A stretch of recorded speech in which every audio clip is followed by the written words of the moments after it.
Bonjour, bienvenue sur la chaîne YouTube de l'Académie d'Agriculture de France. Nous organisons aujourd'hui, comme chaque année, le colloque État de l'agriculture qu'on essaye de placer, disons, une semaine à 15 jours avant le Salon de l'agriculture et pendant lequel on fait le point sur les sujets qui sont dans l'actualité et en même temps qui intéressent sur le long terme nos agriculteurs, nos filières, de façon à informer le public, c'est la mission de l'Académie, des grands débats du moment, essayer d'apporter des éclairages et favoriser l'échange d'idées autour de problèmes complexes. Aujourd'hui, nous traitons, si on peut dire, du sujet de l'autonomie des exploitations agricoles.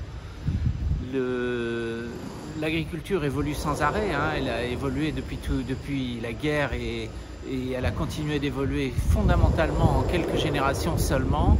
Et aujourd'hui, elle est soumise à de nouvelles évolutions qui sont elles-mêmes dues à des phénomènes à la fois extérieurs à l'agriculture et internes à l'agriculture.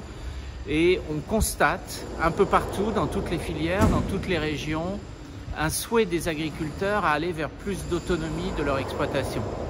C'est un souhait et en même temps c'est une exigence, puisque d'une part pour on va dire la durabilité de la pratique, il est de plus en plus nécessaire de prendre en compte les enjeux environnementaux. Et dans les enjeux environnementaux, tout ce qui réduit les transports, tout ce qui réduit les approvisionnements extérieurs a un effet favorable sur le bilan carbone des exploitations. Donc elles tendent à se fournir elles-mêmes, par exemple en aliments, par exemple en services, plus qu'à recueillir des aliments ou des services qui viennent de l'extérieur. Et ça, c'est une rupture par rapport aux années où ce qu'on privilégiait, c'était les échanges. On était capable de produire du blé dans un pays pour alimenter des poulets qui étaient dans un deuxième pays, qui eux-mêmes étaient servis dans un troisième, un quatrième, un cinquième pays.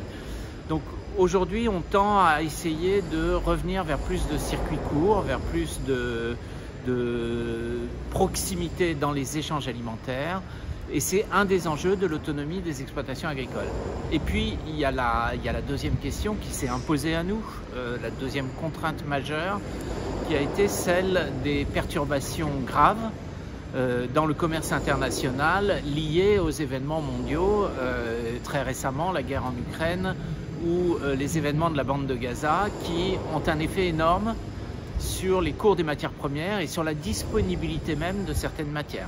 On peut arriver à manquer de céréales parce que le pays qui, exportateur net, inondait la planète en céréales, se trouve en guerre. Et là, toutes les filières se reposent la question: comment je fais pour survivre alors que je n'ai plus mon approvisionnement habituel en céréales? Et d'où ce besoin, par résilience, d'être le plus autonome possible, filière par filière. Mais ces considérations simples, on va être plus autonome, entraînent énormément de questions, puisqu'il y a un problème économique. Si on achetait autrefois ailleurs, c'est que c'était moins cher. Si on se fournissait autrefois, c'est parce qu'on avait la quantité qu'on voulait, en quantité qu'on voulait, en qualité qu'on voulait.